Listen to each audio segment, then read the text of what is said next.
Hey everybody, and welcome back to Ready Steady Podcast, the Ready Steady Play podcast where we talk about board games and all of the board games that we've been playing. This is a very special episode because we've just come back from the UK Games Expo 2024, and so we're going to record a bit of a debrief, talk about some of the preview stuff we saw, what we're excited about, a lot of things that are going to be released at Essen potentially.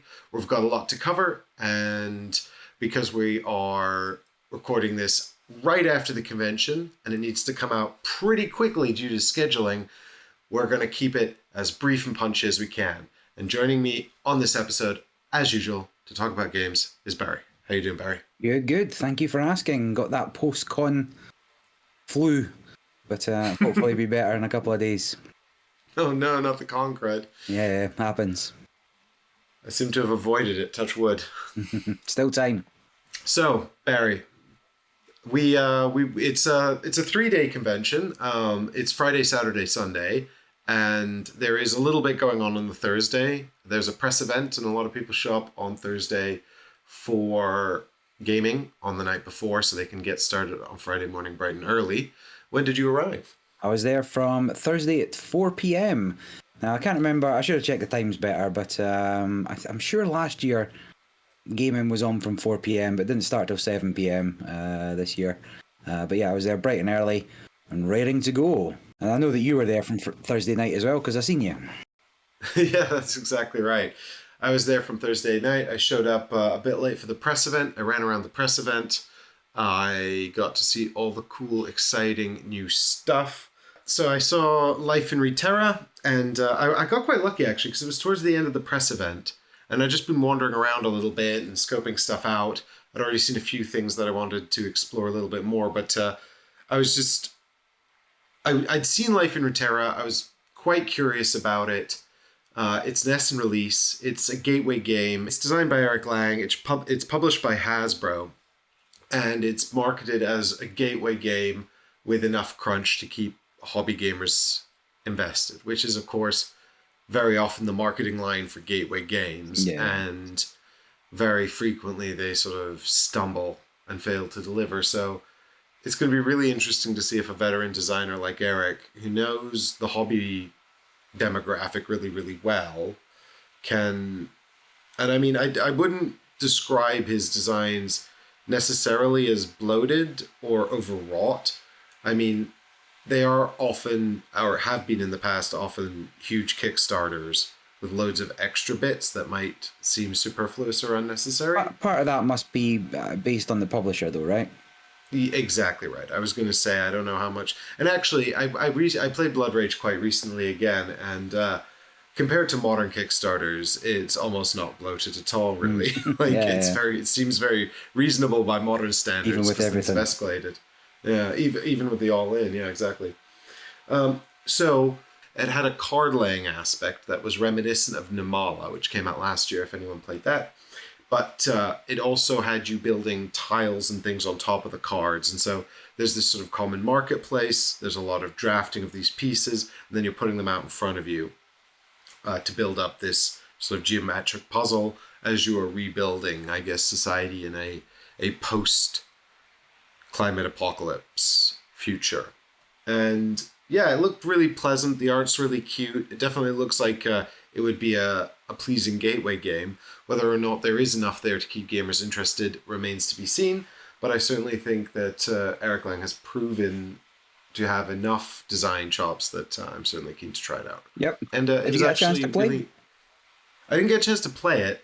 They did have it for demos, but demo time was extremely limited, and some of the and if they weren't taking bookings, it was very hard for me to get in on something. Yeah. Because I was bouncing around looking at so much stuff. So that was a shame. But it was also really cool to meet Eric Lang, because you play so many of the games and he's so active on Twitter, and then it's nice to actually meet someone in person as well. Yeah. So talk about the game. And he was very nice. Very cool. I didn't get into the press event, of course, because you decided to go with your actual friends instead of come with me on my press passes. And I was busy that day. We'll get into the game previews shortly, but just because after the press event, it was a little bit of Thursday night gaming, and then just the weekend kicks off properly, previews, meetings, run around, checking everything out. So I bumped into you on the Thursday night. We played Forest Shuffle. Yep. Which did me no good in the tournament the following day. Played the tournament on the Friday, so that was with Kosh, the designer, and he was there running the tournament. There was 14 of us, just a small tournament in the grand scheme of things. But there was a few promos being handed out, and actually they gave away 4 copies of Alpine Forest, Alpine, what's it called? Alpine something, yeah. The new expansion anyway, that was kind of just there for the first time, and it was a $5 in, and like they gave away, like everybody got a promo or two, and the winner 4 copies of the game giveaway, and like deck boxes and stuff like that. It was quite a good set there. I won my first game. I thought, great, I'm on it. And then the next 2 games I got absolutely stomped by. Well, I didn't get stomped. I was always close. Didn't finish lower than second, but beaten by Newts of all things. Just whatever was going on. But Newts are very powerful in 3-player, it seems. And since I've never played it 3-player, that will teach me. Yeah, we were even playing 4-player on Thursday. Yeah, it's interesting. Newts. Yeah, well, it's a 14-player, so three tables, 5-5-4. Then the winners of each table played, and then the second in each table played, and then the third on each table played. Everybody else got punted off. It was like a knockout tournament. And so I ended up on the runners-up table going into the finals, and got beat by Newts again. So I was like, oh well.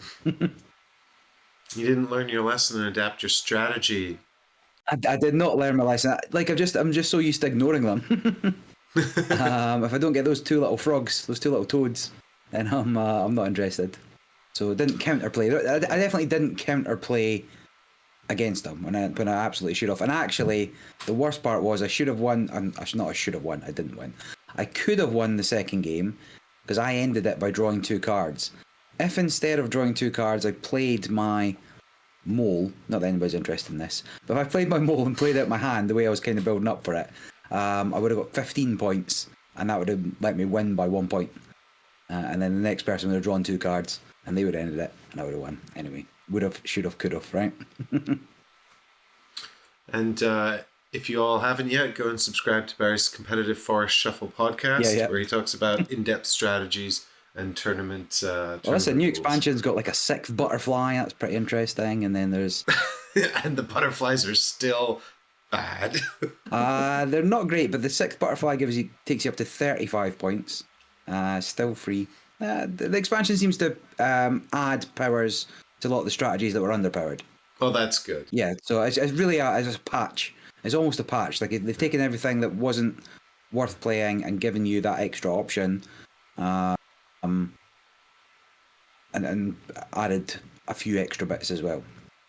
So it seems decent. I'm not to go with it yet, but it seems like worth getting if you like Forest Shuffle. Well, there you go. If you like Forest Shuffle, check out the Alpine expansion. I also mentioned on the last episode of the podcast that Lord of the Rings Duel, Lord of the Rings Duel for Middle Earth, was going to be there. And when we arrived, it was almost impossible to find. I went and I spoke on Thursday. I think it was on the Thursday night, actually, to Asmodee's marketing team. They had no idea what I was talking about. And then later in the weekend, we discovered it was in fact there. It could be demoed in the Asmodee booth. So I never got to play. A couple of my friends got to play. They managed to book a slot very early doors. You had to sign up in the morning. You had to rush there 9 o'clock, scan the QR code to get the day's slots booked in. And then I managed to sneak in to play another couple of games, and then they were playing by the time we were done. And so I did get to see it for a bit. But that was a table no filming, right? So it's still not finished. There was a lot of blank cards, just with the abilities and no art kind of thing. So it was a your eyes only type deal. If you were in to see it, you could see it, but otherwise you're not allowed to take pictures. And the game itself, very Seven Wonders Duel. If you've played Seven Wonders Duel, little drafting from a a pyramid stack of cards type deal. Yeah, that's sort of the big difference between Seven Wonders and Seven Wonders Duel, because Seven Wonders had a 2-player function, but With a dummy third player. yeah, a very, very light dummy third player. Yeah. Just kind of had an extra hand of cards that it would kill cards from. But the Seven Wonders Duel obviously creates this. I say obviously, no. Seven Wonders Duel creates a pyramid of cards. And so you are taking cards out of the pyramid and unlocking cards higher up in the pyramid for the other player to take. So you're sort of looking at their strategy and trying to predict what they're trying to do and not let them get access to cards that would be too detrimental. Yep. And the extra bits, they are different, but if you have played Seven Wonders Duel, the expansion, the Agora expansion, which is like a political expansion, you've got an area control element at the top where you're trying to control the different fortresses in Middle Earth for that way. The military track becomes a chase, so the Nazgul are chasing the hobbits across Middle Earth. So rather than a tug of war, it's a sort of chase mechanism. There's a couple of other bits, so it won't be. What's the word I'm after here? Unfamiliar to people that have played Seven Wonders Duel, but there's enough difference, and the theme they've incorporated the theme into the mechanisms a little more than you might think. It's not just a reskin. They've done a few extra bits and pieces.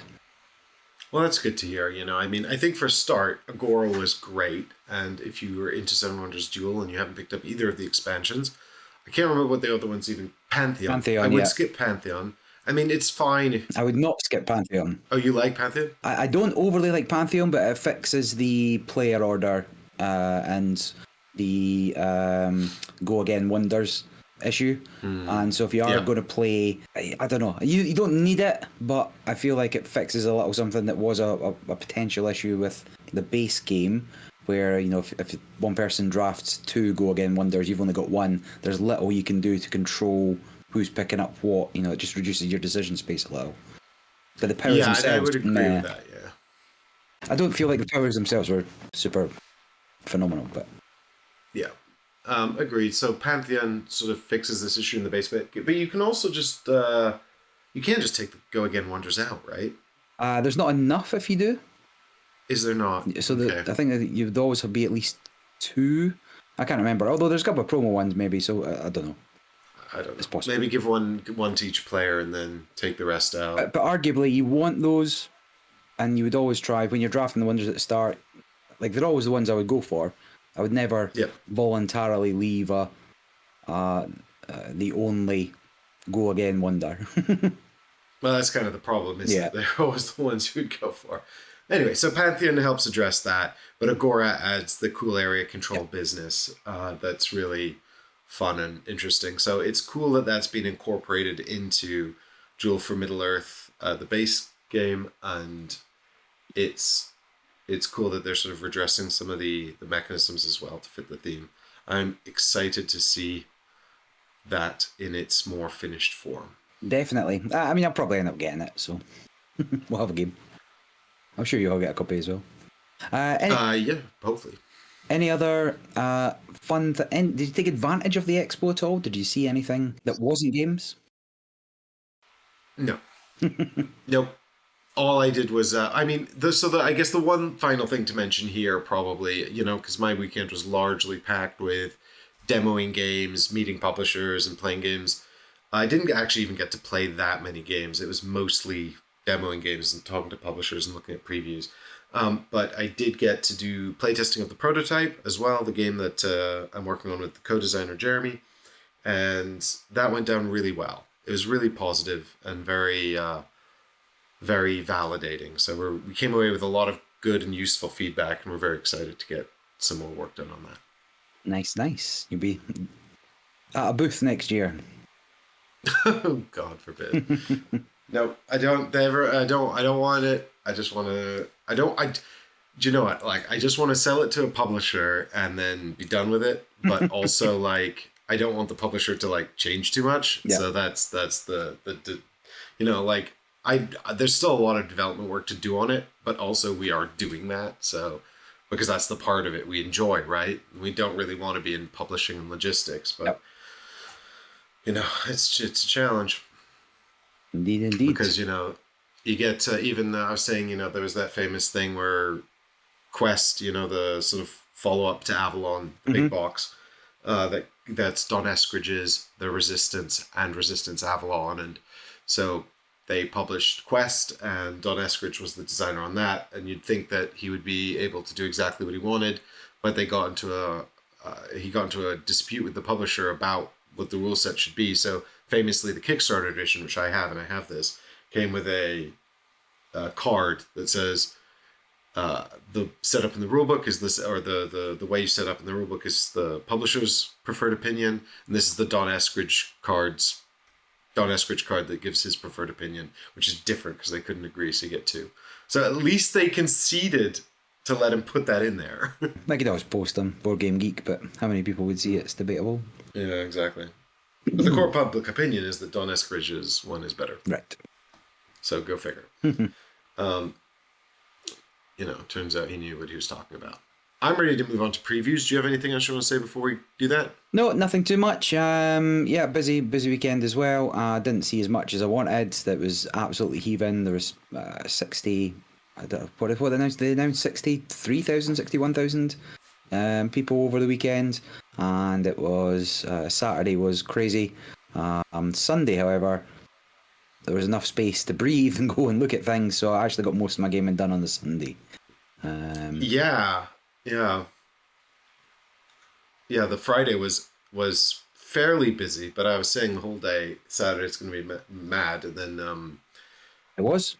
Yeah, and then it was, yeah, and everyone kept saying, "Oh, Friday's really busy too," though, and I was like, I don't know. Not in comparison. Yeah, and I was actually working on the Game Topper booth. I was helping Berkey, who runs Game Topper. I was helping him out because he's lovely, and he helped the show out with the Game Topper that we've got, and he is usually stateside. They're based in the U.S. They manufacture everything there, so he was looking for people to come and help him out.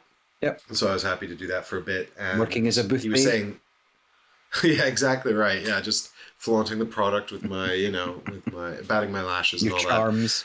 That. Yeah, exactly. But selling out completely. Can't trust him anymore. Get him out of here. Shouldn't be allowed to review games. Not with this kind of conflict of interest. But he was saying that he thought it was actually on the Saturday busier than Gen Con, which is pretty wild.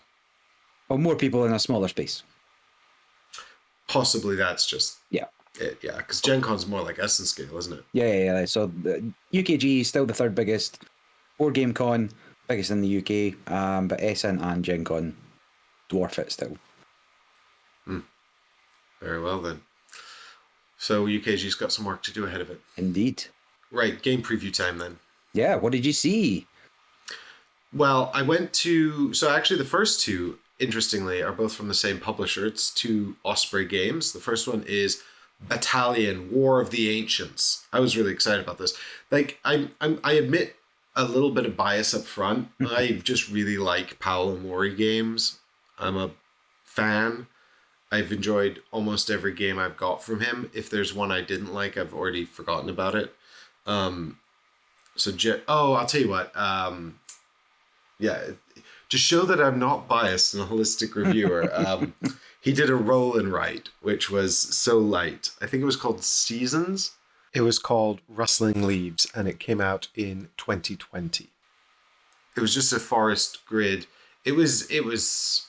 I mean, the thing is, I don't really like roll and writes anyway, Barry. So I don't know. He's done quite a lot, right? So yeah, Paolo Mori's done a lot. So he's designed this new game with Francesco Cirocci. Sorry if I've mispronounced that. And they actually did some designs previously for Z-Man game called Pocket Battles, which looks like it's sort of a dice placement or dice card game head-to-head battle system. And the idea is it's very small and travelable, and it's just creatures and armies battling against each other. But Battalion, it doesn't have any dice. It doesn't have the same sort of DNA, I don't think, but it is interesting that they've designed sort of a similar kind of game together previously in terms of just armies facing off against each other. But Battalion goes up to 4 players. It's 2 to 4, and you are assembling these armies, and then they're fighting on different fronts. It is a board game, and most of the pieces are these cardboard tiles that form ranks in a military unit. And so you put these together, and then they form up the unit, and then you've got this little player board with these sort of rally tokens on them, and those tokens are effectively multi-use, valuable resources, and you need to pay them to do anything, so you're constantly under pressure to pick the best thing to do with them. Yeah. And then they can be sort of locked into your units as well if your units start to suffer disorganization. I can't remember what it was actually called. Disarray, maybe. If they start to suffer sort of disarray, the tokens go onto the unit in this disarray side, and then they get locked up there. So you're fighting these different fronts, and I didn't get much more from it than that. There's different factions in the box. I think there's 5 or 6 factions in the box, and one of the fun things is that you can take those cardboard tiles, the ranks, and you can sort of create like sort of very simple, coherent units, or you can mix and match the different unit types, and then you can sort of create these keyword combos, because the cardboard tiles are keywords on that give the units different functions or special functions, but they can be comboed together to sort of create this escalating power. But if there's discordance within the ranks of the unit, then they're more expensive to activate. So you've got to sort of have some mooks as well and decide how you want to create these keyword combos. And it just sort of reminded me of sort of these sort of decent skirmish games, but just super reduced and quick to play. I mean, it's supposed to be sub 60 minutes, you know. Okay, yeah. Sounds interesting. And what else was at Osprey? So the other one at Osprey was Undaunted 2200 Callisto. That's a It's become sci-fi called Callisto. Undaunted, right? Yeah.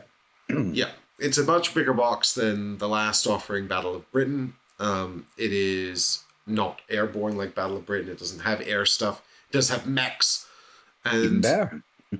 the big new innovation is that it's got elevation. So there's now 3 different kinds of dice, based on whether you're on the same level, below, or above your enemy. This also means, because the dice change the probabilities and things like that, there's no more automatic hits and misses. Or maybe the misses are still in, I don't know. But you've got no more auto hits. So it'll be interesting to see how that changes the dynamics of the game, which, you know, did have this sort of element of a pot shot across the battlefield. It also it comes with a solo mode out of the box, and it comes with a bunch of map tiles as well, sort of big map tiles. It's a much bigger box. It's not the size of Stalingrad, but it's bigger than any of the other boxes, and the map tiles are quite large. And it's got these standees. Previously, all the units have been tokens. Yeah. Now it's got standees for the mechs and stuff, presumably to better convey the theme of giant mechs. Next, you know, give it another couple of years, there'll be minis, right? Soon we'll have Undaunted, the miniatures game. Yeah. I actually wouldn't be surprised. But of course, that is designed by Trevor Benjamin and David Thompson, just like all the others. But dead keen to check out Callisto. That's going to be a Gen Con release, so that should be coming out September this year, roughly. Nice. And what else was something people have never heard of? Come on, blow our minds. Well, so the next one is another Paolo Mori game. Did you just hang out with Paolo Mori all weekend, yeah? I never met him, so I'm completely unbiased. But this is actually... this is from Ares Games. I went to seek this out specifically, and they were taking slots for demos, so I was very excited to sit down and play it with my team. And then they scheduled it right when I had a media appearance that I had to go and do. And so the whole team got to play it, and I didn't. Sad. I was extremely upset. But they all seem to love it, so I feel like, you know, I've got good instincts at least. And this is called Altay, Dawn of Civilization. This is going to be another Essen release, hopefully. Ares Games, the publisher, said they were going to hopefully have final versions for Essen. If you look, if you're watching this on Spotify or on YouTube, you'll see an image here of a a very special promo card that's handwritten by the designers. So it may well not quite be ready, but the art was mostly final, and it had some nice pieces as well. And so this is designed by Paolo Mori and Ole Steinas, who you may know from Champions of Midgard. It's got art by Paulina Humanaimi, which I may well have butchered again. Sorry about that, everyone. But this is a deck building, tableau building war game. So it's got this board, and you've got your faction, which is just buildings, sort of representing, I guess, presence. I didn't get a good look. I didn't get the teach. I wasn't there for any of the previews. So this is just what I sort of knew about the game going in. But you've got sort of combat that's represented by you spreading out on the board as you're building up your civilization. And I think there might be a little sort of light fantasy element, right? I mean, it's quite abstracted anyway, but it's definitely not, even if it's not particularly fantastical in its theme, it's not wholly realistic either. You're not playing as real civilizations or anything like that. Inhabitants of Altay. So it's a fictional location, but yeah, it's not fantasy per se. Yeah, and again, it might be. I think there could indeed be elves and dwarves.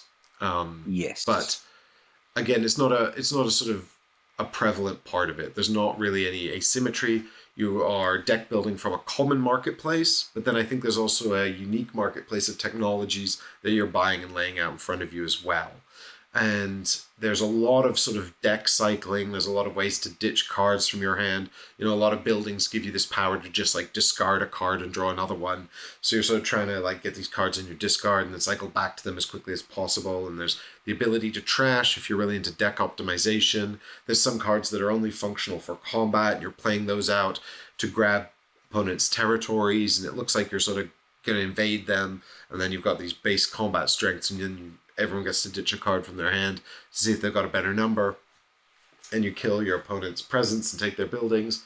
It doesn't look like that's absolutely essential to winning. It looked like the two players who were almost tied for first. One was incredibly aggressive and didn't really focus on deck building, but beat a lot of the opponents, and the other was playing a technology game. They had a lot more cards in front of them in their tableau, and it looked like they were really focusing on that.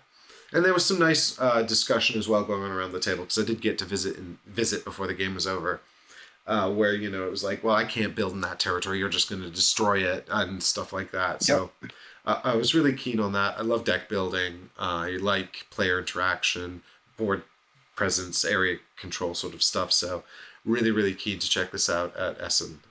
Well excited. Very cool, very cool. Yeah, I mean, I got around the halls and I seen a lot of things, but at points, like I said, it was a struggle to get in at a number of things, but I did manage to get in at a few things I hadn't seen before or didn't know about before. I did manage to pop into the... Just on that point, actually, I had like a few gaps in the schedule where I had sort of like an hour that I'd sort of left in because I was like, oh, this will be the hour where I can go and take in the halls or try and get a demo of something that's not doing bookings. Of course, that never works out. Yep. Like the minute I have an hour, I'm like, I really need to go to the bathroom and get a cup of coffee. And then that's the hour gone. But I kept wondering if Lord does in the bathroom. No, it just takes so long to fight your way over there. So I kept wandering forlornly past the arcs demos, trying to get a demo of arcs, but I just couldn't. I stopped for a little while, but not long enough to really give an opinion on it.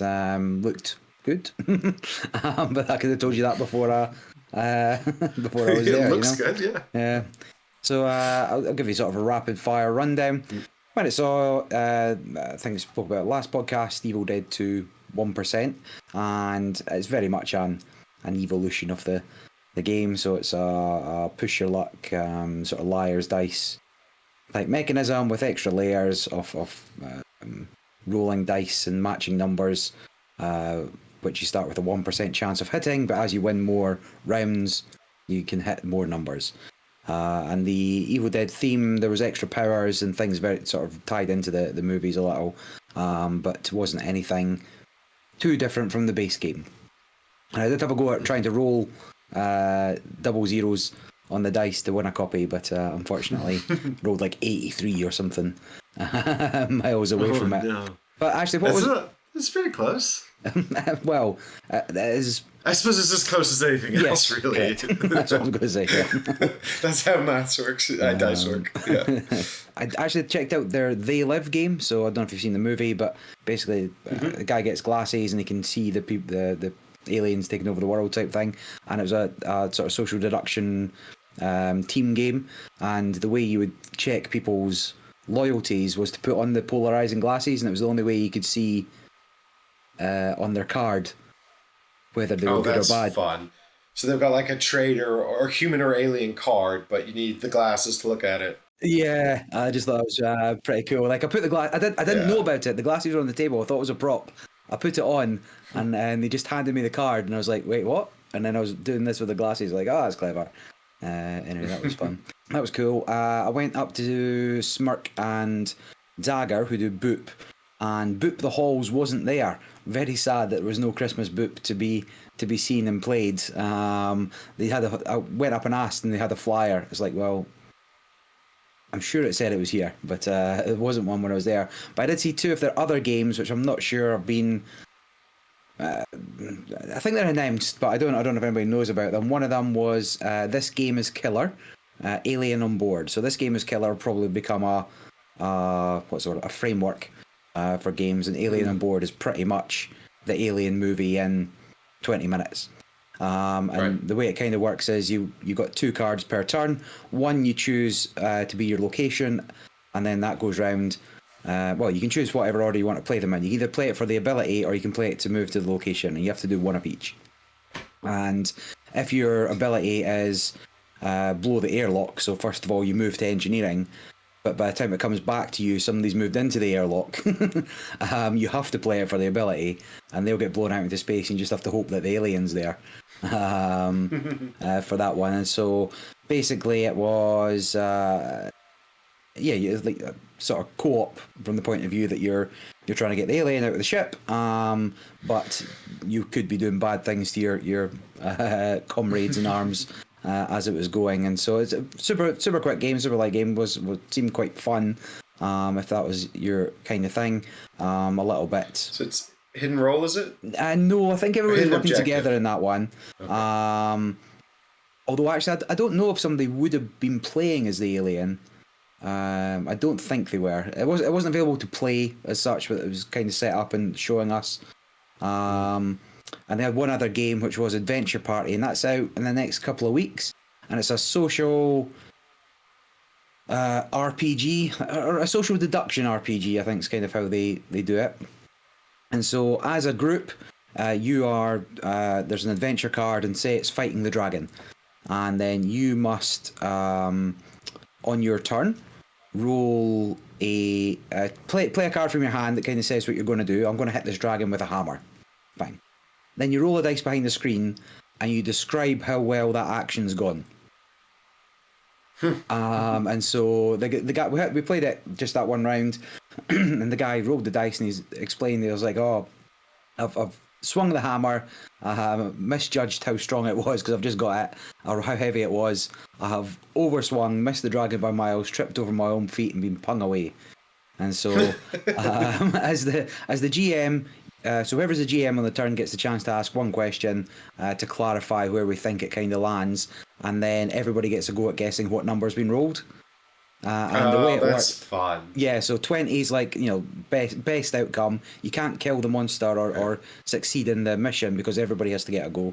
And if you roll a 1, you don't die, but it's the worst possible outcome. And then 9 or lower is bad, 10 or more is a good result. And you've got to try and, on that scale, describe what happened, and I guessed 3, and that was right. Yes. And so does the sort of the roller who's telling the story, are they trying to get as many people to get it right as possible, or does everyone pick their own version, or do they have a everybody consensus? picks their own number, I believe. So the GM, if the GM gets it right, they've got a 5. There's a 5-point scale for points, so if you're 5 away or 4 away, you'd get a point, and 5 or more, you wouldn't get anything. But and then everybody's playing for their own personal glory. So everybody's working together, but then you're playing for your own personal glory for what it is. So I think if you're the describer, you get the same points as everybody else, and and everybody gets an equal number of goes. So that was pretty cool. And I said, it should be out in the next couple of weeks. And then I was over at Paverson Games buying the distilled expansion. And whilst you did call to arms early doors for playing Luthier, I didn't get a chance to play, but I did sit down and go through the rules with the guys there, and it seemed fairly interesting. We'll talk about Luthier now, I guess. Sure. Very just in passing. I played half of Luthier last year. I played half of a game of Luthier again this year. And Luthier remains, as far as I'm concerned, very promising. I really like what's going on in it. It is a sort of heavy-ish Euro. I think it's probably pushing sort of towards the lightest Lacerdas, but there are some key differences in the design sensibilities. So if that sort of Lacerda logistics puzzle is like sort of super crunchy, planning everything, kind of game is your real jam, this might have a few quirks that either make it more interesting to you or deeply frustrate you. And I imagine it will be quite polarizing for the heavy Euro crowd. But functionally, it's a worker placement game, and there's lots of, you're all luthiers making instruments in the Renaissance and classical periods, and you are then selling these instruments to patrons, and this sort of process manifests with a bunch of different worker placement spaces on a board where you can buy sort of, basic concepts for instruments, and then they come over to your player board and you'll rough them up, polish them up, and then provide them to a patron that you've recruited. And each patron has a patience meter, so you have to get the instrument done before the patient meter runs out.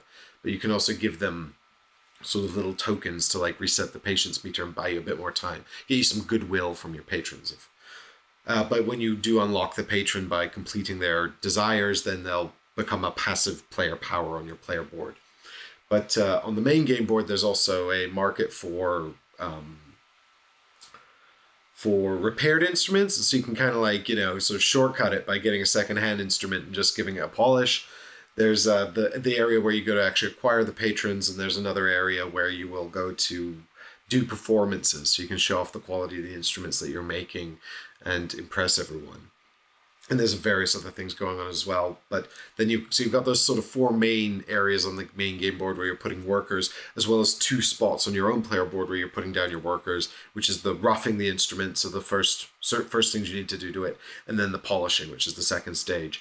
And you've got 3 workers to start. You'll unlock 2 more. And the key thing here is that each worker is a disc with a number concealed underneath.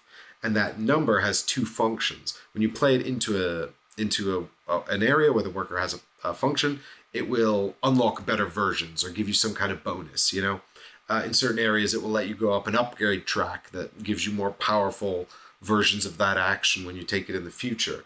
So you're sort of thinking about where you want to put your numbers to unlock the things you need, or maybe get some discounts on the action you're trying to do, stuff like that. Where do you want to put these numbers? The second function of the disc is that it will also determine when the action is resolved, the order in which every player who put a worker there will resolve the action. So it is in descending order, which means that higher number pick first, which can be very important because all of these marketplaces are competitive. The patrons, the instruments, the secondhand instruments, the performances, they're all competitive marketplaces, and they only refresh at the end of the round. So do you put your big number in somewhere to make sure you get the card you want? Does someone want that card? You don't know. And then there's also like a little turn order track as well. So that's sort of like the main thing, is this hidden worker power bidding. And I've already described this to enough people over the weekend to know that this is definitely going to be like a deal breaker for a lot of like heavy Euro gamers, right? Some of them were like, that sounds awesome. And some of them were like, nope, I'm out. I don't like it. No, fair enough. And then the other thing I'd mention as well is just the performance area, which is sort of one of the main 4 areas on the board.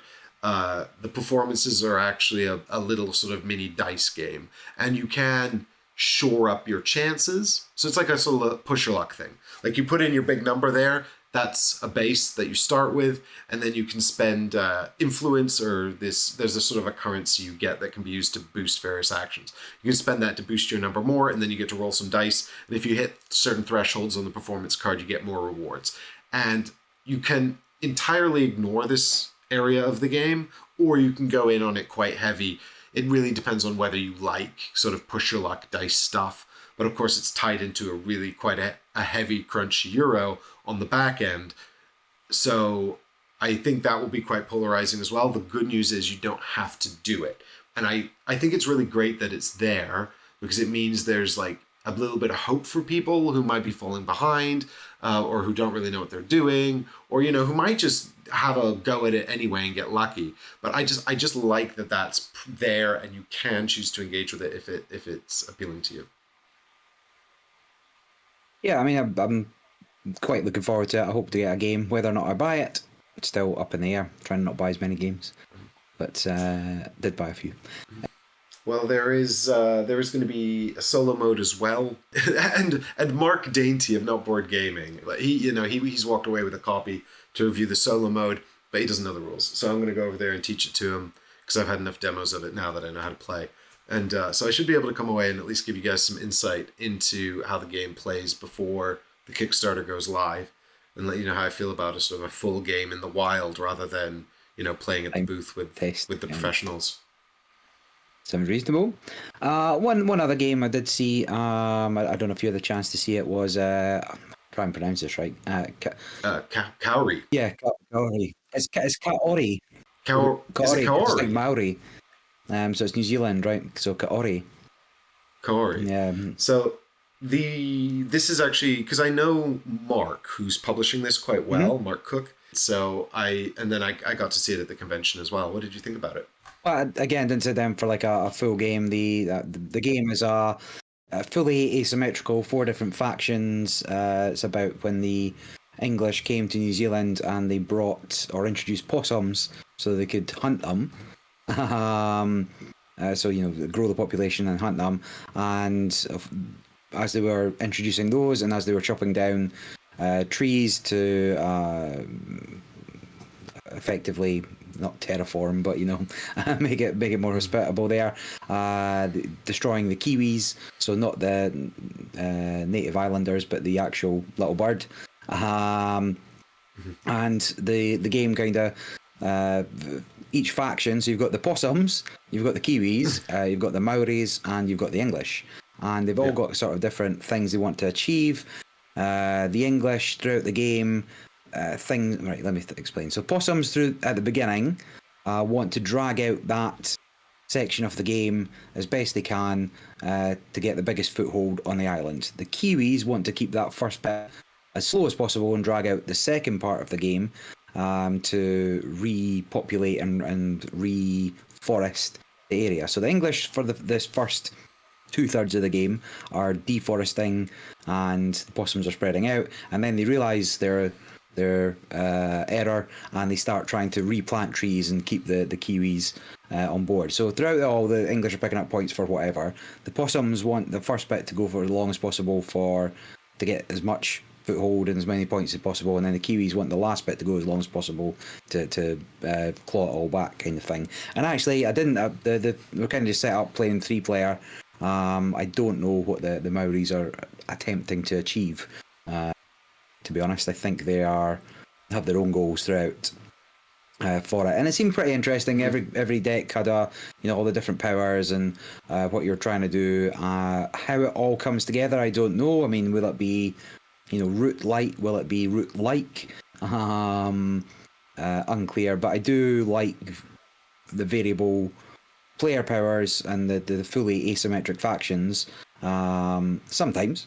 And sometimes, the smallest imbalance can make games like that fall over. So it's hard to know if it'll be the kind of game that stands the test of time and can really shine in the genre that it's in, or whether it'll kind of Halifax Hammer reveal itself to have a sort of imbalance and only get a few games out of. So it did look interesting. It looked really pretty, and I like the fact you could play a possum or a Kiwi. So Yeah. Yeah, I think it's sort of promising to be a lighter, asymmetrical fare, and it's got sort of quite quirky and or cartoony and approachable art, despite the very serious theme. And I know that Bright Eye Games have been engaging with some cultural representatives to make sure everything's authentic and fairly represented. But yeah, it looks really neat, and there should be copies at Essence. That's on my list of games to get a play of. I'm really keen to take a look into it. Nice. And then Rebirth, which is currently, I think, on Kickstarter or GameFound, one of the two. Yep. That would just looked, it looked solid, right? I mean, easy to play. How the area control worked and what you're putting down and what you would get points for and everything, it all just looked like it worked. So, yeah, Rebirth is the latest Reiner Knizia tile laying game. Obviously, a lot of pedigree, and when we say tile laying, really we mean sort of like claiming a space. So you could argue stuff like Through the Desert falls into tile laying, even though it's camels, not tiles. Yeah. But Knizia has a lot of pedigree here. You know, with the heavier ones, which are of course your Tigris and Euphrates, Yellow and Yangtze, the brand new Huang, which is the same as Yellow and Yangtze, but you know, slightly different. But you know, with the more basic ones like Rebirth, like Cascadero, that's just now being delivered to backers and becoming available at retail, and also Through the Desert. These are the lighter ones, you know, and also Blue Lagoon as well. You know, and Babylonia. He's played around with these sort of more basic ideas, and what I think really distinguishes Cascadero and Rebirth from Blue Lagoon and, well, it's more in the Blue Lagoon and Through the Desert oeuvre than Babylonia, because you don't have a hand of tiles, right? You just have one, and on your turn it's all about the placement, right? So on your turn you put that one down and receive some benefits. So you know, it was vaguely reminiscent of Babylonia. Everyone's been comparing it to that, but for me the key distinction is Babylonia, you have a hand of tiles that you're sort of managing with different functions, just like in Tigris and Euphrates and Yellow and Yangtze. I think I'll talk a little about comparisons of games here, but Rebirth, they had the prototype rulebook. I read through it in, I don't know, 3 minutes, and I knew how to play. Now, I didn't know how that was going to play out, the way, you know, the sort of I might try and interact with everything that's kind of going on the board, but I knew I would be able to get it and go and start playing near instantly. And in comparison to some other game I might talk about a little later, it was very refreshing. It seemed super solid, and you would get a lot of play out of that. It's the kind of game that I quite like. You know, it's not bogged down by the rules. It's very much enabled by the rules. I like, I mean, give me lean rule sets and deep gameplay. That's the magic place, isn't it? I didn't get a chance to play Rebirth. I was over at Mighty Boards to play Fateforge. Talk more about that later, but I didn't get a chance to play Rebirth, but I'll probably try and pick up a copy anyway, because I do like Reiner Knizia and I do like the tile laying games. So that was most of the things I'd seen that I hadn't really paid much attention to before, that I didn't get a chance to, you know, play fully, but those all looked pretty interesting to me. So what were some of the things that you did manage to sit down and get a proper game of? So I managed to get in a game of Harmonies. And Harmonies is a new sort of abstract tile laying game. And it's designed by Johan Benvenuto, whose previous works I'm unfamiliar with, and also published by Libelud. And this kind of came out of nowhere. Like, I remember just looking on BGG one day, and it was like, you know, the hotness, and then everyone was complaining it was sold out and whatnot. And then there was a bunch of copies available at the expo, but I didn't actually pick up a copy because so many people already had one. So I got to sit down and play this. We played it 4 players. It goes up to 4. And in the game, everyone's got their own sort of grid of hexagonal spaces, although the shape doesn't really matter. And then you've got these discs. And on your turn, you're going to draft some discs, and you're going to put them out onto your player area. And the discs are all different colors, representing different kinds of landscapes you might find in the nature. And so you've got mountains and rivers and trees and fields, and there's also buildings. And one of the unique elements of the disc component is that some of them can be stacked on top of each other, so you can build tall trees, tall mountains. Buildings have to be stacked on either mountain bottoms or buildings or some tree as well to allow the building to become a proper building. And all of these tiles at the end of the game will look at the various things around them and award you points for their positioning. So buildings want to be around different kinds of terrain, presumably for the feng shui of the residents. Mountains want to be tall and also surrounded by foothills. Rivers want to be very long. Trees want to be tall with an actual top, because the tree has two types. It's a green leafy bit and also a brown barky bit. That's a tree. The field, that's a tree. So they missed an opportunity to call this game, "Hey, that's a tree." But you can also have the yellow field discs, and they just want to be big and spread out. And the bigger you get the field, the more points it's worth. So that's the sort of the core puzzle that you're grappling with. But there is also this marketplace of objective cards, and these are all wonderful animals that you might find living in the jungle.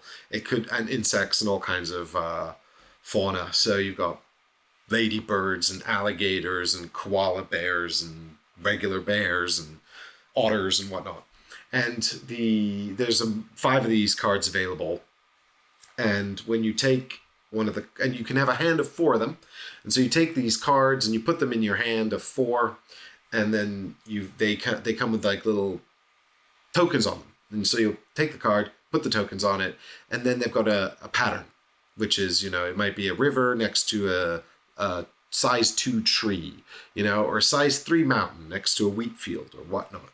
And on your turn, if you complete that pattern, you get to take one of the little tokens off the card and put it onto the pattern, and then that will unlock some points on the card. If you manage to get all the tokens off the card, you can put it into a scoring area where it's worth maximum points, and also it frees up a space in your hand for you to take another animal. And there, on your turn, you will draft 3 of these terrain tokens, which you can then put out on your board, and then you can take 1 animal token. You can take a card from the marketplace if you have space in your hand, and then you may put 1 animal token from a card onto the matching pattern on your player board. So even if you sort of combo into a way to place more than 1 animal token, you can only place 1 per turn. Gotcha. And this will crack on until either the bag runs out of tokens or a player board only has 2 open spaces on it. Then the game will end. We'll go to final scoring. I played it once. It really reminded me of Calico, and it's not just because of the nature theme. Everyone's been saying that, and they're Calico, pretty right. It's Calico and Cascadia. Yeah. Cascadia, sorry, that's what I meant. Cascadia. Yeah, a little less sort of savage than Calico. I mean, Calico really feels like sort of diminishing possibilities, whereas Harmonies felt more like you're building something. So much more like Cascadia. Gotcha. So yeah, it really reminded me of Cascadia. I actually preferred it to Cascadia. I thought it was really nice. I had mates that bought it and same opinion. I think I'll maybe like this a bit more than Cascadia. So I never got a chance to play, unfortunately, because they played before I finished wandering around the halls. But rude. I'll get the opportunity in the upcoming weeks. Yeah, it's got a really nice table presence. It's a really nice little abstract game. There's not a whole lot of player interaction. It's just kind of the drafting. And you can, I don't know if it was just an anomaly of the game that we played, but it ended pretty quickly, and most players only scored like 2 cards. Now, we did come right out the gate because we were all, pretty intense hobby gamers, and we're just the worst kind of people. So we came right out the gate playing the advanced game, which gives you this starting Spirit of Nature card, which is a pattern you have to build to unlock an asymmetrical endgame scoring condition. But yeah, we all managed to play our sort of Spirit of Nature card and like complete 1 objective card. So you won't be playing a lot of cards in the game. Maybe if it went on longer, we might have, but it didn't. The bag was almost out when the game ended by dint of a player filling up their board. I reckon there's probably only another round in the game anyway. So it really feels like three of the 4 cards in your hand are mostly for taking away things other players might want. I mean, you can obviously get lots of different patterns, or 4 different patterns that you're making, but you can only put out 1 token a turn, and having that variety there, it escalates. So every token you take off, you'll get an increasing amount of points. So you really want to focus on 1 card if you can, but it's difficult. And anyway, very pleasant game. I wasn't very good at it, but that's okay. Fair enough. I still had a nice time. Yeah. Excuse me. And I think sub an hour. It's supposed to be sub an hour, and it definitely is. Bang on. A lot of hype, so yeah, hope to get a chance to play it soon. And I do like Cascadia, so I presume I'll like this as well. Yeah, I think if sort of pattern building and sort of objective completion is like not your bag, you played Cascadia and you're like, oh, I really don't like this. This isn't going to change your mind. You're not going to be like, oh wow, this was the one I've been waiting for to reveal the true value of this genre. But if people are playing Cascadia and they're like, oh, this is too futzy, or I don't like the sort of the draft in Cascadia, I do think this is a little bit more open, a little bit more forgiving, and I think the ability to draft your own objectives as well is really nice. So yeah, I think I would have this over Cascadia, and yeah, it's got a great table presence as well. Really nice little game. Nice. Then we played a game together. We did. We actually managed to sit down and preview a game together. We did manage to do Forest Shuffle. We did Forest Shuffle on Thursday before it started, yeah. Yeah. Barry deigned to play 1 game with me and then disappeared. Mike just kept texting me like, oh, do you want to come play this? I'm like, get stuff, Mike. He's like, oh, I'm busy. I'm busy. I'm washing my hair. But we did manage to sit down on Sunday to preview Fateforge, Chronicles of Kaan from Mighty Boards. Got to say it right. But you can't not do it, right? Like, I was going to do it. And then, unrelated. But so this is actually, Fateforged is an RPG, and this is sort of a adventure game that is borrowing the Fateforged universe, right? It's not really an adaptation of the RPG itself, but you set in that world using the characters and things from that world. It is designed by Gordon Kalea, who is best known for Vengeance and Vengeance the Dice game. And if you know Vengeance at all, it's mimicking these revenge movie type situations, the Takens of the world, or the Old Boys, and it's a dice game. Basically, you run into these sort of buildings and you start murdering people and trying to kill the big boss who's stolen your daughter or blown up your family or something like that. And Vengeance was really good. The dice game was really compelling in it. It was a lot of fun, but for some bizarre reason, it was a competitive game. And that just felt really out of place with the theme. Like, it doesn't really make sense to be cooperative because the trope of the genre is that you're sort of a lone wolf, right? Out for revenge. But it also doesn't really make sense for it to be competitive because at the end, you're like, oh, I got revenge best. Like... you kill the person who blew up your family. You feel like that would be the sort of the arc of the vengeance story. But it's like, now who got revenge the best? And you do some weird endgame scoring. And it just that felt weird. And so anyway, Fateforge sort of seeks to iterate on that dice game part of it. So now you're a band of heroes and it's collaborative and you're running into these sort of arenas.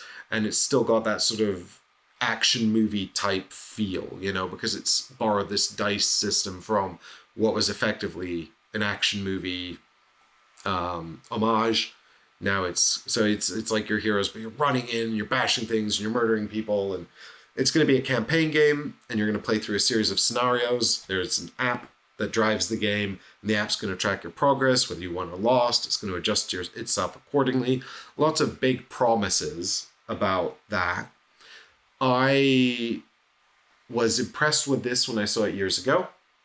I've gone back to demo it ever since. The demo has evolved, but not significantly. It's still just kind of a brief action thing, but it was very promising, and I was able to walk away with a review copy. So hopefully content coming to the channel soon. So if you're interested in that, make sure you check out the YouTube channel. But now that I've completely set you up, Barry, what do you think? What did you think of the demo? So I think I'll preface this by saying this is exactly the kind of game that I don't want to play, right?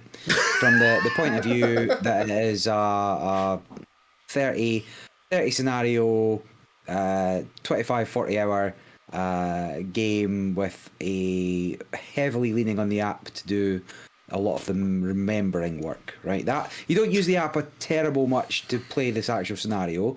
There is one element for randomization, which I don't mind so much. But that said, I really enjoyed it. The actual system was pretty interesting, and you could do a lot, right? I mean, that was kind of how it was sold to me there, right? You can do a lot more than just move one, hit one type deal. Yeah. You know, I was able to. You can take out multiple enemies in a turn depending on what you rolled, and that was only for your sort of base level character. You know, as you level up, you'll be able to do a few more things. I didn't need to spend a lot of my resources to get the extras or anything like that, but you know, deciding when and where to do that would be interesting. It was cooperative from the point of view deciding you know, player order, who's going to do what. And it was all very straightforward, very easy to to play and put together. Is this the first time you'd seen it? Yeah, like I don't even know Fateforged as a universe.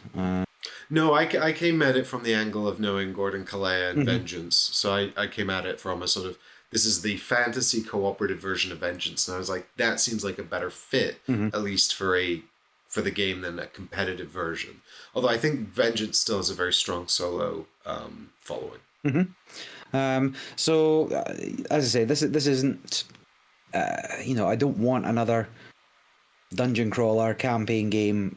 I don't have time for them. But I did think it was a very solid entry. It was much more fast paced than some that I've played, and also streamlined enough that you know, it's not going to take you long to get up and running with it. And if the app does everything that it promises to do, and you know, keeps track of everything the way it says it will, and actually has whatever 300 branching scenarios type deal, whatever's kind of promised, I can see this being somebody's, you know, next 200 hours of board gaming quite easily. So on that point, they have Mighty Boards have very carefully instructed everybody who demoed it that this is sort of your dungeon crawler campaign adventure game for people who have actual jobs. Now, what they mean by that is that the scenarios are quick to resolve and the game is easy to save and put away. And so, you know, it's the kind of campaign game you can fit around your busy adult lifestyle. Now, whether that's true will remain to be discovered. However, that's sort of something that they're conscientious of. And they also told me that the campaign would be 20 to 25 hours, which I think is the right length for a campaign board game. All the ones I've actually finished are about that length. And they said you'll do 25 to 37 scenarios-ish, 37 seeming oddly specific, but they did say that's roughly the amount of scenarios you would do within that time, which means the scenarios they're expecting them to be less than an hour each. Now, again, how much of this is accurate, we will wait, remains to be seen. But the other thing that I would note is that although Gordon Kalea is the designer of the game, iterating on his previous work, development work has also been done in-house at Mighty Boards, and one or more of the developers there worked on the Witcher video game and Cyberpunk 2077 video game, and was talking about side quests. And there is in the app a function to go off and do side quests. And there's this sort of idea that if you want to get more immersed in the world and wander off the beaten path and do the side quests and things, you can, and you can have fun doing that. or you can just really focus on the main plot and drive through that if that's your preferred modus operandi. So that was a really interesting kind of approach to it. I think, again, it remains to be seen. There's, of course, the old RPG trope of I did all the side quests and then just stomped the main story.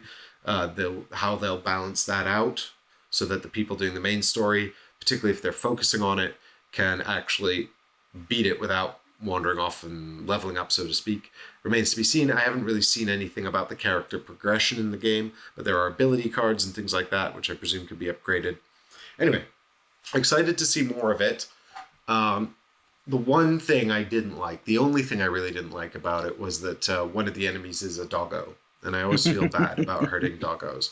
But I was reassured that it was a bad dog and that we weren't actually killing them. We were just sending them off to the farm. We're just sending them to the farm to think about what they'd done. Anyway, we knew that was a lie. So I think it was David Hirkop. And he said they're bad doggos, and it's like, no, they're all good doggos, best boys. Could be Fred. Yeah. There is no bad dogs, only bad owners, right? Correct. Anyway, right. So Fateforge, check it out on the show. Yep. More content coming soon. And I think you had a chance to play what was probably the game of the expo. Would you? Yeah, I think it's really positive that Board and Dice bring out a game at UKGE every year. They've always got something new there for you to pick up, or almost always have something new there for you to pick up. And I think it's really nice that some publishers are doing that at the UKGE, especially because I've just been informed it's the third biggest board game convention. It is. In the world. I did not. In the world, I didn't know that. So Board and Dice are also, and they are a publishing company that I've known for a long time, and they've given me review copies of lots of their games. So I was very grateful to them for that support, and I want to make sure that I make it clear that this was a review copy I was given, and that they've always been very good about supporting sort of smaller independent reviewers like us. We're very, very grateful to them for that. And they gave me a review copy of Windmill Valley, which is designed by Danny Garcia, who you may know from another Board and Dice game called Barcelona, or from a Alley Cat Games release called Arborea. In Windmill Valley, you are a group of Dutch tulip producers, and you are producing tulips, and you are then selling them to the world, and you are earning points from all over this process in order to produce more tulips and more points by the end of the game. It is a Euro game. It's very much a Euro game. It has lots and lots of familiar things like upgradable passive player actions, contract fulfillment, not strictly contract fulfillment. Actually, it's contract drafting. The contracts are only scored at the end of the game, so you don't cycle through them. So you have to kind of pick carefully which three. So I guess it's more like asymmetrical end game scoring options that you draft during the game. But you've also, the core sort of cycle of the game is that you are running water wheels, which is also a big part of Holland. They have these water wheels and these windmills, and you're doing those things. Mm-hmm. Don't ask me for more information. I will not elaborate. So there is a player board, which is two interlocking wooden gears. One is bigger than the other, so they will rotate out of sync over the course of the game. They will lose their starting synchronization. And actually on the bigger wheel, there is a red stripe. And every time it passes the starting position, you move up a time track. And when you reach the end of the time track, that triggers the end of the game. So if you spin your wheels faster, you will accelerate the end game. And if you try to go slower, then you will drag the game out if that is your particular strategy.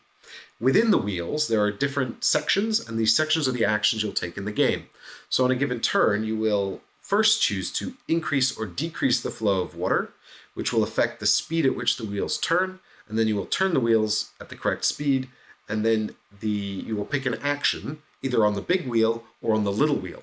And as I say, they will lose synchronization, or the synchronization will alter over the course of the game, meaning that you'll have different choices every time you spin them.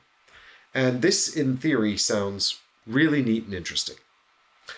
There is also a sort of mapping game where the main game board is a series of marketplaces for the different cards, the passive player powers, the objectives. There's a sort of a trading system where you can ship tulips off to get bonus actions, and the time track, of course, that is being affected by the spinning wheels, and a victory point tracker on the outside of the board, of course. But the other big part, half of the board really, is the valley where the tulips are being grown, and it is a network of paths that connect up all the tulip fields. And on your player board, you've got these windmills, and you will, as an action, take one of those windmills and put it out into the network in the valley. And when you play the windmill, it will trigger bonus actions based on the fields around it. However, you must start from the middle and move outwards, and they become increasingly more expensive as you move out from the middle, and the actions get better and better. Additionally, when you do this, you're also tracing a path back to the middle of the board, and every other player's windmill along that path will award them a point. So there's also a little market in the middle. You've got a little token that runs around a market and gives you tulips and things. There is a currency that you're managing called Gilder, and that's really, really important. And if you don't find a way to make the money, then you will be in trouble because you need to spend money to do everything that matters. And finally, also, there is a marketplace for little tokens that slot into the water wheels. So development of asynchronous action selections amongst the players. So you've got a water wheel that's got all different things on it. And there's about 5 actions in the game. There's put out the windmills. There is upgrade the water wheels. There is take the helper. The helper is the one that becomes a passive power or a contract. There's the foreign trade, which is where you put the tulips out onto these little boxes that give you bonus actions. And there is also the market action, which has your little disc running around the tulip market, collecting or planting tulips. And planting tulips is also an action that you do in the game. On your player board, you have a tulip beds, and it's just a grid. And what it wants is certain tulips in rows and columns. So you're trying to match up the colors to earn the points. And then there's bonus actions as well. As you fill in the rows, you're going to unlock bonus actions. So there's an element of timing and trying to fill in the grid before the game ends, because then you'll get the big in-game scoring points from doing the grid. And all of this sounds really nice. Like when we were being taught the game, we were like, oh, this is going to be fun. And, it wanted to be sort of, I think, the heavier side of middleweight. It says 45 to 90 minutes on the box. Now, we learned it late at night. It was at the convention, and we were playing 4 players, which is max count. And that was probably not the best conditions under which to do this sort of thing. But also we were all very hobby gamers. And I would have thought that, the vast majority of this was very familiar to us. It's just really the water wheel, action wheel thing that is the main innovation here, the main novelty of the game. But it definitely took a lot longer than 90 minutes with 4 players, albeit our first play late at night.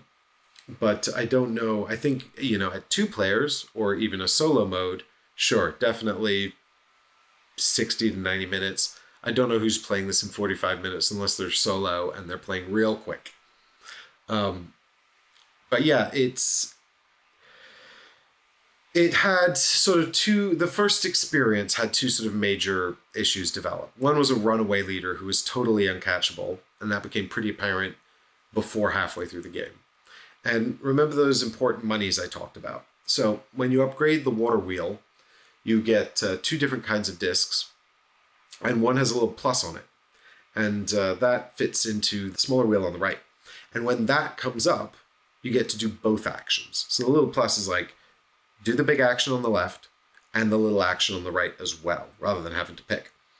And this player, by dint of maybe grasping the rules better than everyone else, or being more familiar with the game, or just more insightful, or possibly had less beer, unclear, but picked up all, but it could have just been luck of the draft as well, because the little action upgrades, they come up in the marketplace, they're immediately replaced. And so if you get the timing right, or you get 2 upgrade actions in a row and just luck into it, that could also happen. But this player got all of the little money bonus tiles and never had an issue with their economy for the entire game, while the rest of us struggled to get money. And they just ran away. The final score was 157. That was the runaway leader. I was on 117, and then the other players were trailing at like 60 and 40. And so the runaway leader thing, that outcome was quite apparent less than halfway through the game. Just because of the power of the upgrades this person had on their water wheel was so painfully obvious. The other thing that happened was the downtime was pretty horrendous. Waiting for 3 players to do, because it's combo tastic points bonanza. So everything's giving you a little bit of points. So it's sort of like, the casino machines, just bing, bing, bing, bing, bing, bing, bing, bing, points shooting out of everything. And I have no problem with that. I like games that do that. I really like Darwin's Journey, and I like Tilitum, to name another board and dice game. I really like Tilitum, and those have that element. And I also like action comboing. I liked Revive. That also has all of these things. But here, like the sort of the action comboing, like if you messed up, you had to release water from the reservoir, which meant you kind of skipped your turn. And instead of getting to do all these cool action things, you just took some income, and that was it. And that was kind of a real bummer. That felt like a real sort of wasted action. But if you didn't have a good way to get money, that's what you had to do. And what was worse about that was that the faster people were spinning their wheels, the more the volume of the reservoir would fill up, so that when you emptied it like a good responsible Dutch citizen, you would get a lot more money, or you could take points instead. But if people hadn't been spinning their wheels quickly and they were going slowly, then the reservoir wouldn't fill up. So when you released the water, you would only get a tiny amount of money. And so if you were caught in a position where you were doing it because you needed the money, because you planned poorly, or maybe you didn't get the good upgrade tiles, then if people weren't spinning their wheels quickly, it meant that this sort of catch-up element, the poor action you were doing, was actually even worse. So I don't know, like it just didn't really come together for us. And there were some really nice ideas in there and some really interesting ideas. And I'd definitely give it a crack at 2 players to see how it worked out. But it certainly didn't sort of excite us. And it was a shame, really, because I thought that the actual action selection, spin the wheel, upgrade the wheel positions was really neat. I really liked how the action wheel starts with every action in the game on it. And then as you buy the tiles, you can delete actions. So if all you want to do is windmills, you can make an entire wheel of windmills. It's probably not a good idea, but you could do it. And I really like that sort of player agency. That was really nice. But I definitely wouldn't play it again at 4. That downtime was horrendous. Well, regardless of that, it was sold out by midday Saturday, I think. I think everybody that played it went on to buy it. It seemed, as with many things in life, maybe the minority on them. But I didn't get a chance to play. In fact, I walked past it a couple of times. It was always packed. I mean, and great for board and dice. I'm really pleased if they found their audience and they're making games the audience like. We also thought that the iconography was not great, actually, now that I just remember. And that's something that can be easily rectified by a professional demoer.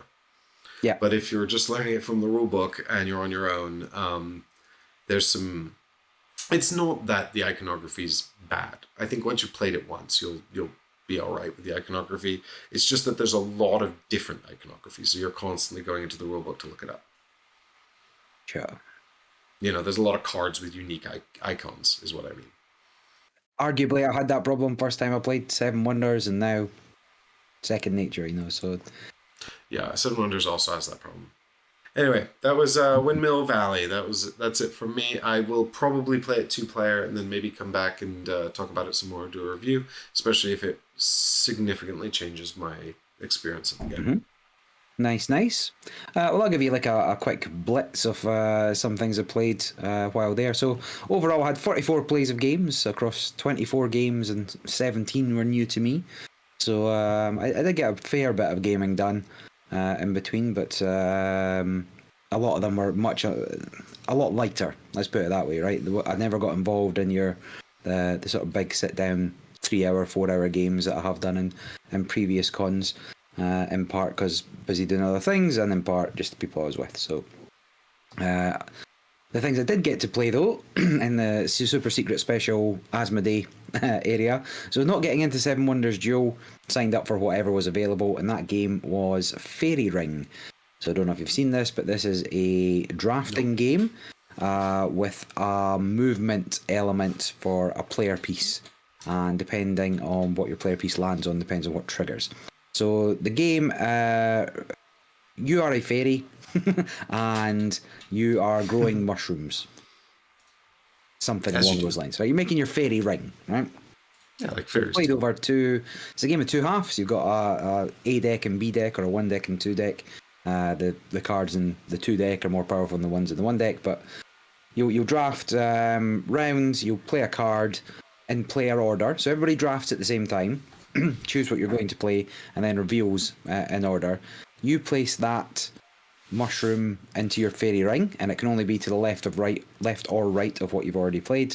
There's 7 different types of mushrooms, each with their own powers, but each card you play also has a movement value on it, and then you move your fairy that many mushrooms around the board in a clockwise fashion. So if you're the first player for the round, you know where you're going to end up. If you're the fourth player for the round, depending on where other people have put their mushrooms, you might not be so sure.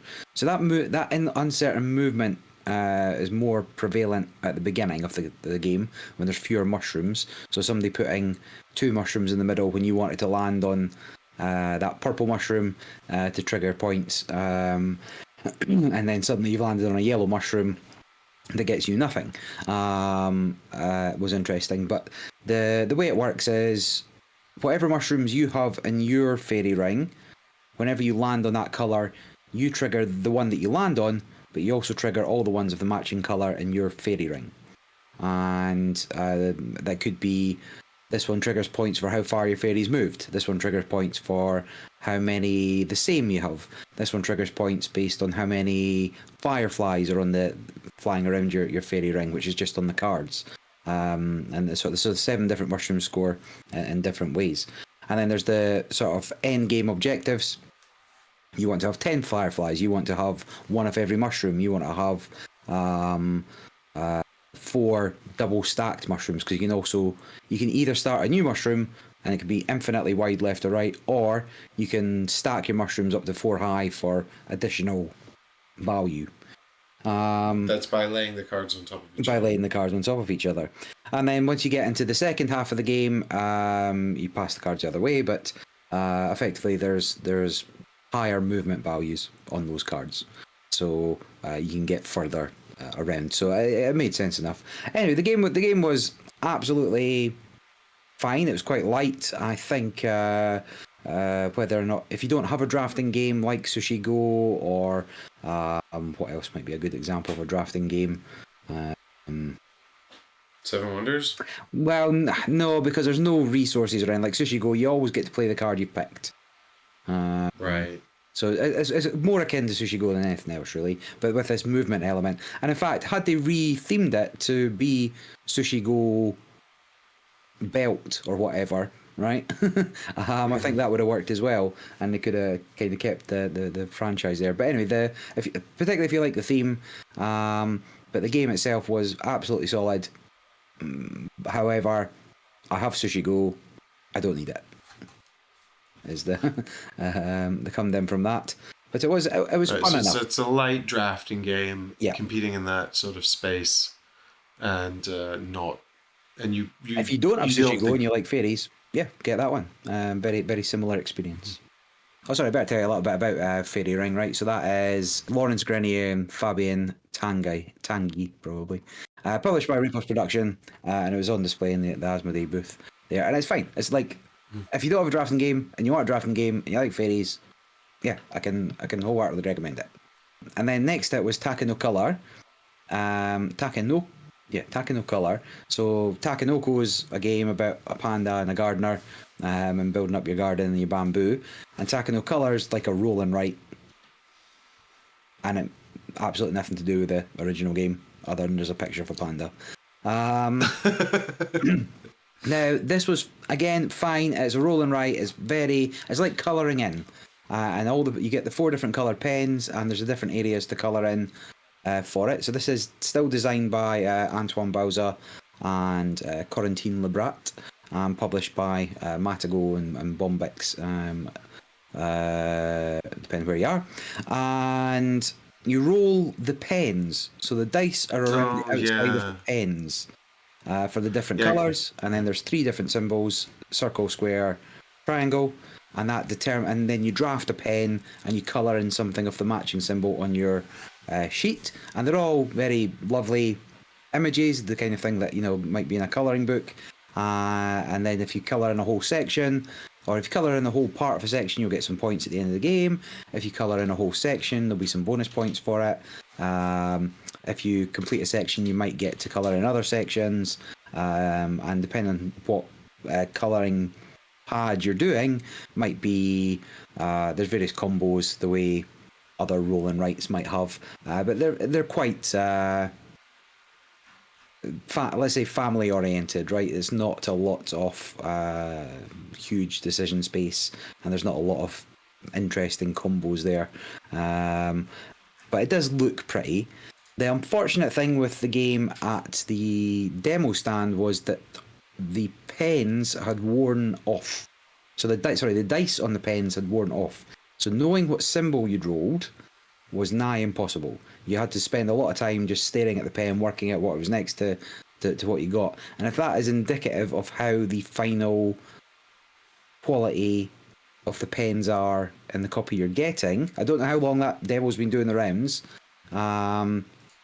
Must have been more than just the Friday at UKGE, but should have just made them dice, like longer lasting dice, and not if it was just demo quality and actually the final version's a lot more hard wearing, fine, but it was very off-putting part of playing that game, to be honest. But otherwise, like, the images are fine, the game is fine.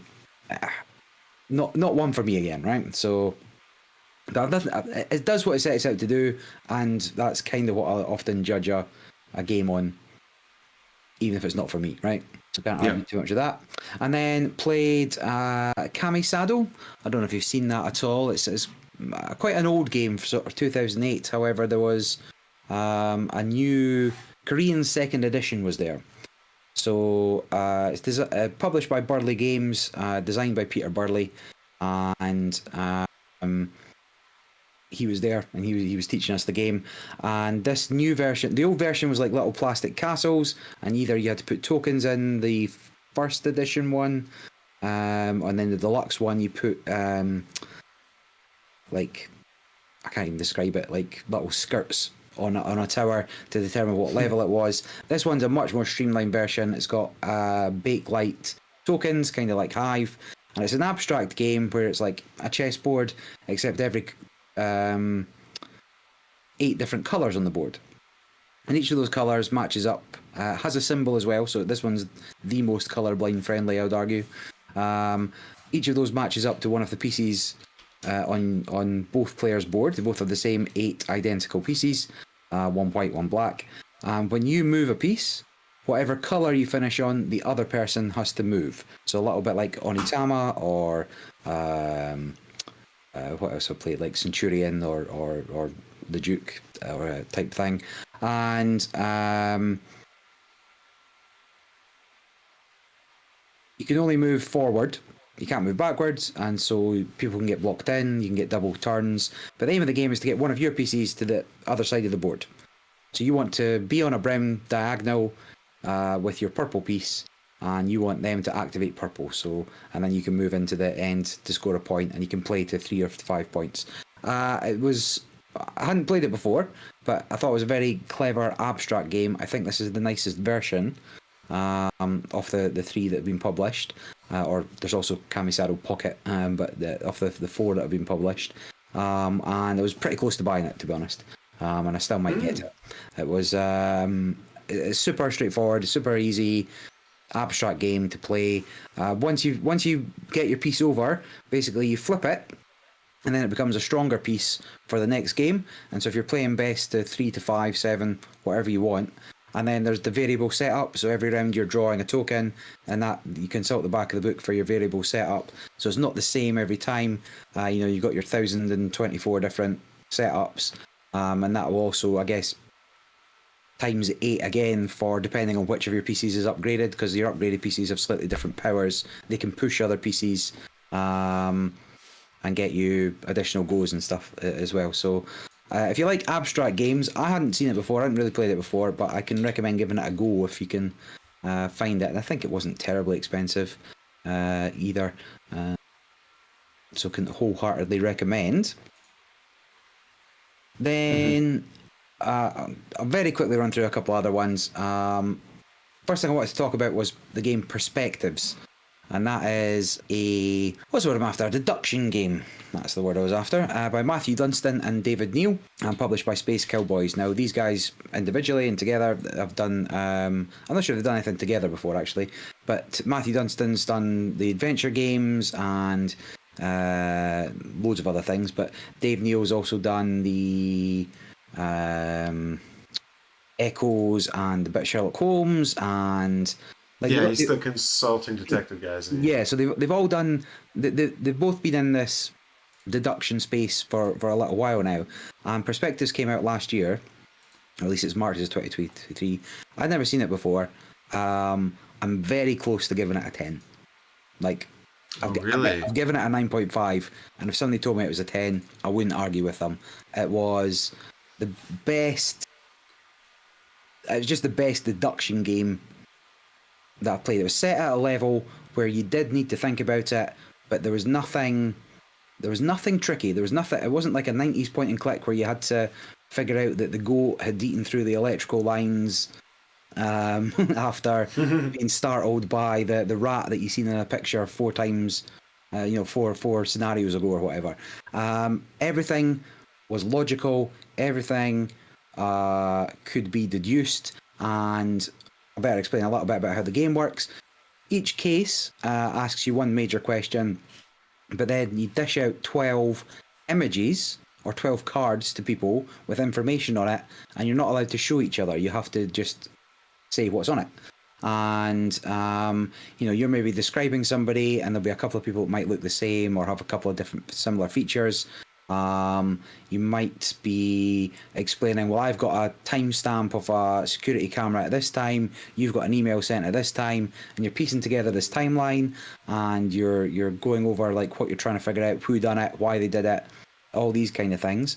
And the game says it goes up to 6. We actually ended up with like 7 players at one point, and it still worked fine. And we played 2 of the cases at 3 players, and that also worked fine.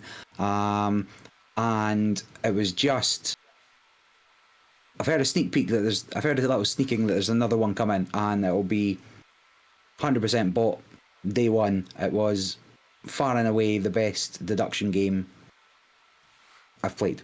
So that is that's high praise. And I've played many. I've played everything. Right, I played all the escape games. I've played. That's something else David Neal's done. The unlocks. Played all the unlocks. Done loads of the exits. Done undos for the story games. Done, I don't know, like hundreds. Done the Sherlock Holmes. Done, the boys, the Cthulhu version of that. I've done loads of things. All the escape rooms. Done the unfolds now.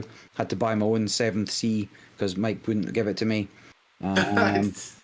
Do you mean side quest? Side quest, yeah, 7th C or whatever it is, 7th quest. Yeah, I'm supposed to be playing the side quest, so we can talk about them. Well, I've bought it now, so we can discuss.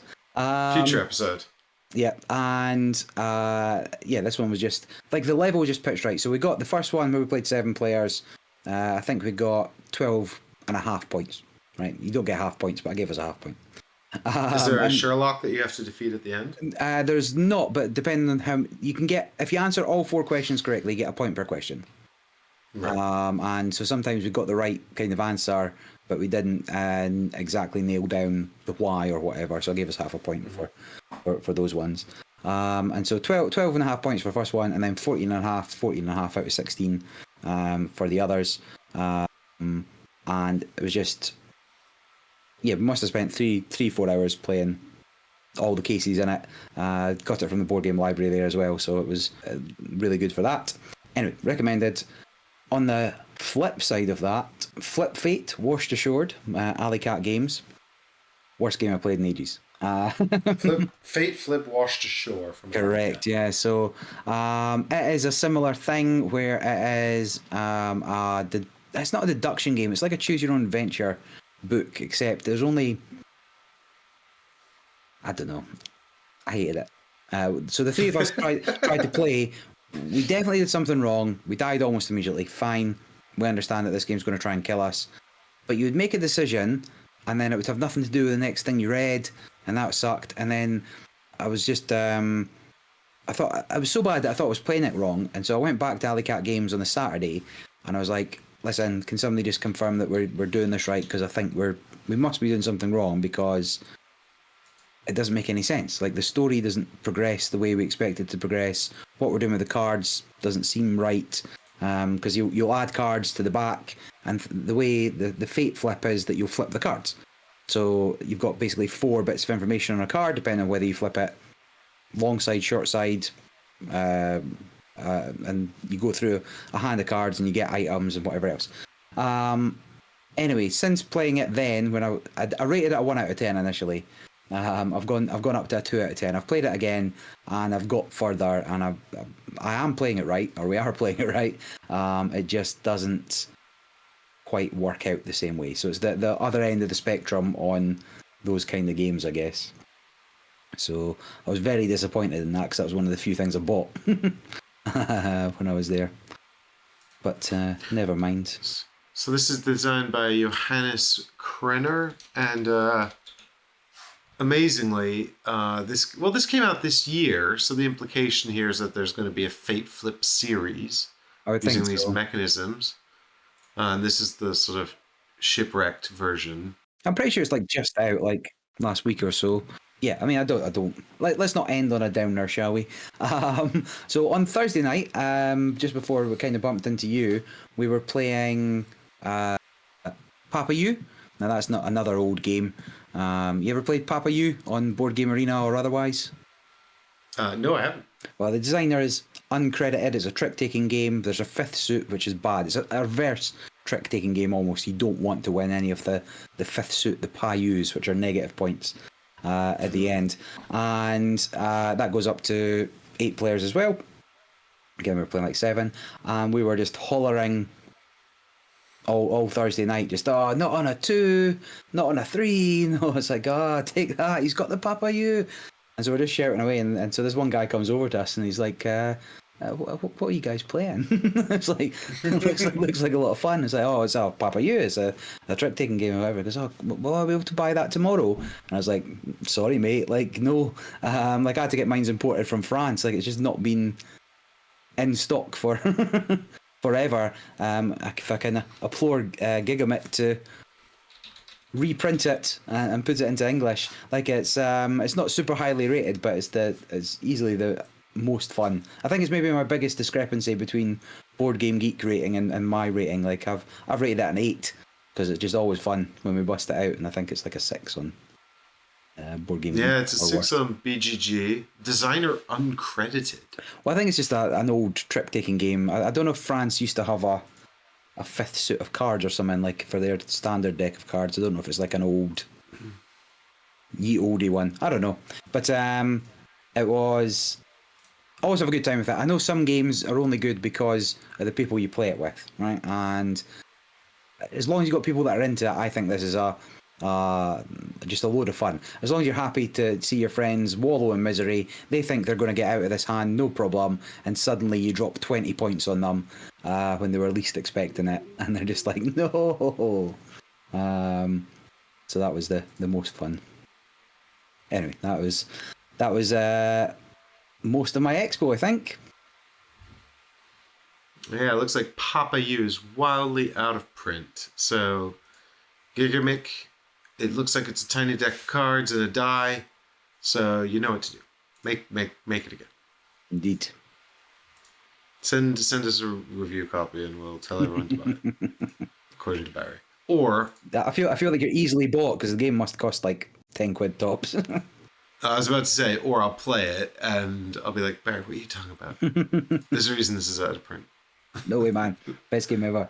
Well, there you go. Papayoo. No, Papayoo. Papayoo? No, it is No, the Papayoo. game's so the Papayoo, right? So you deal everybody cards. There's a fifth suit numbered. So there's 1 to 10 normal cards, hearts, spades, clubs, diamonds. There's 1 to 20 in the Payoos, and they're the negative point cards. And so it's a trick-taking game. So if you play the 10 of hearts, then you're taking that trick because there's no card that's higher than that, and there's no trump card in this one. So people will throw in the cards they don't want into this 10 of hearts hand, and that will include the Payoos, which will give you negative points at the end. However, after seeing your hand, you're going to pass a few cards left, depending on the player count, so you get rid of your worst ones to the other player. So that's sometimes fun as well. You look at it and it's like they've given you 10, 9, 8 all of the same suit, and you're like, oh no, I'm never getting rid of these. And then you roll the dice, and that has the 4 suits on it, and whatever suit comes up is the Papayoo. The 7 off that suit is worth minus 40 points. So again, trying to get rid of that card when you have to. It's a trick-taking game. You have to follow suit, but if you can't, you can throw the Papayoo in just when they think, oh yeah, this 3. There's got to be people with cards lower than a 3, except some people don't have that suit, and the other people have lower than a 3, and suddenly you're just like, not on a 3. Great. I think that's going to take us more or less to the end of our UKG coverage, but I did want to do one more mention, actually, which is to the Patreon meetup. We made up with the patrons. We always do that. And we got to play MLEM Space Agency. Have you played it? I've not. I did see, what's the expansion? Blip. Blip, Cosmic Encounters or something? Dogs, yeah. No, I've not had a chance to play it. I've seen it though. So MLEM Space Agency is a Reiner Knizia game. You are space cats going up in a rocket ship trying to get to the end of the stars. And the game's very, very, very simple. Every player's got eight cats. And I gotta say, right off the bat, immediate criticism, there is not enough cat art. There's not enough cat art. You've got 8 cats, but they're just little cat-shaped tokens. Should have been bigger with cat art. I know it's expensive, but, come on. You're committing to a theme here. The theme is strange. Make bigger cat tokens. Astronauts. Cat astronauts. Yeah. So, there we go. So you've got these 8 cat tokens in your player colors, and each one has a little asymmetrical power on it. And at the beginning of the round, there's a rocket ship. Everyone fills up the rocket ship with a cat token in player order. And then the player who went first is the captain and is going to play this sort of push-your-luck dice game, setting off into space. And we've got like 6 dice, and you roll the dice, and then each space on the board, which is a long track that passes many planets and other scoring opportunities, each space will have a number of dice faces next to it, usually 2, and a possible little boost bonus thing. And when you roll the dice, you can spend the numbers that you rolled that match the numbers shown on the space. But you must spend all of one type of number. For example, if the space shows a 1 and a 4, and you roll 3 1s, you can spend all 3 of those 1s. If you roll some 4s, you could spend the 4s instead, but you must spend only either number, and you must spend all the dice showing that number.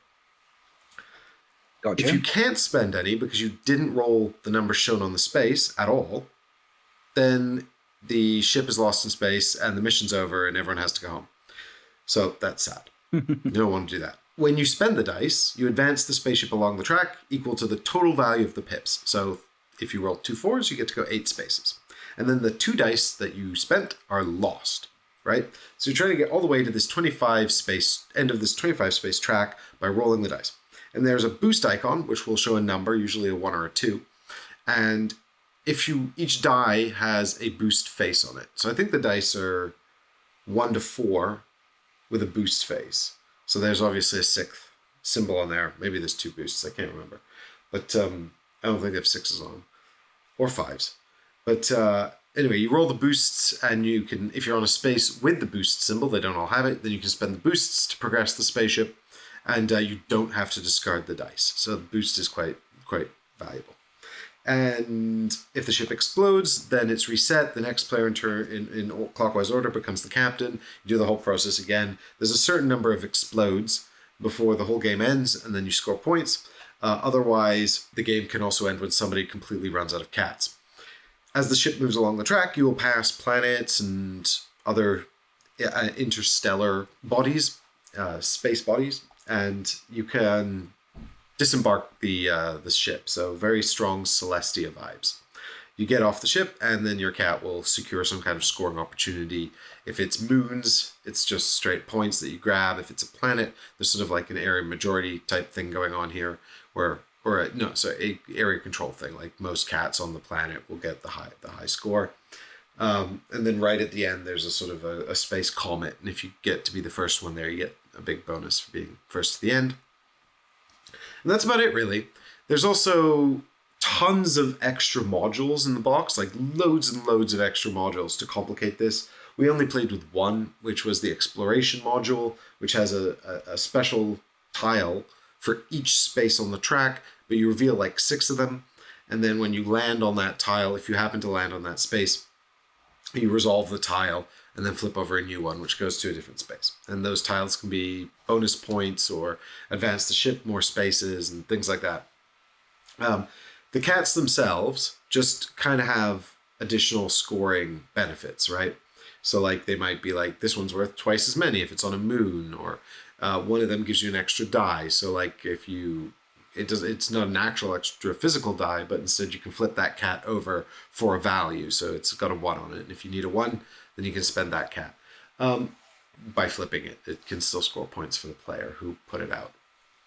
But there's not any cats that are actually detrimental to the team except one. You have one like saboteur cat. Yeah, exactly. The traitor cat. It's actually a dog. But it's a raccoon. When it gets off the spaceship, the captain has to discard a die. And also, if the captain gets off the ship, then the next player in the line who hasn't got off the ship yet becomes the captain. So there's sort of a hierarchy based on the turn order.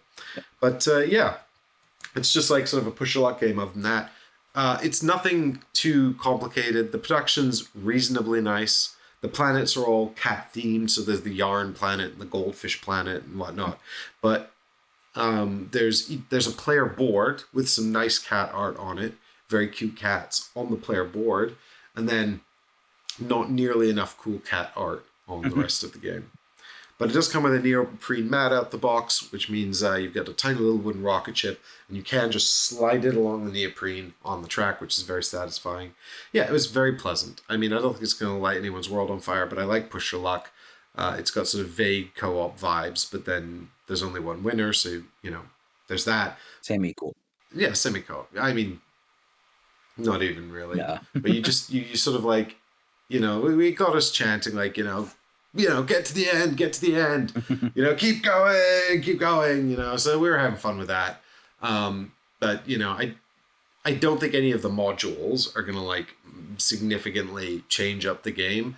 There were some that looked like they might add some extra complexity, just a very sort of very quirky, lightweight thing. But I'd play it, I'd happily play it, but it's definitely sort of a beer and pretzels type affair.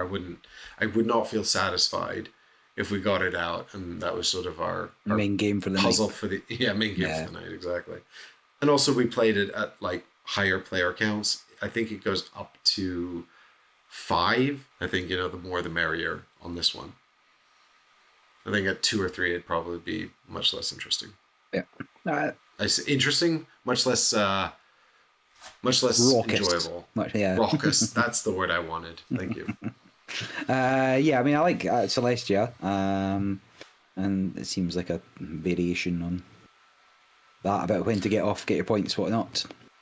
Yeah, exactly right. I had some people. I haven't played Celestia, but I had some people at the table who had played Celestia, and they were saying it has strong Celestia vibes. And actually, in the end, they said they preferred it. All right. Okay. Fine. So if you like Celestia, then definitely check out MLEM Space Agency. Do you like Celestia? I like it. Yeah. Played a fair number of games, but mostly I think I played it real life twice or something. But I played a fair few games on Board Game Arena. I think that's going to wrap up the UKGE 2024 debrief. Nice. Well, thanks everyone for listening. And if you want to know more about board games and stuff, subscribe to the podcast, subscribe to the YouTube channels, and keep on spending your time with us. We're definitely worth listening to. Yeah, don't believe anybody tells you otherwise. They're the hidden traitor.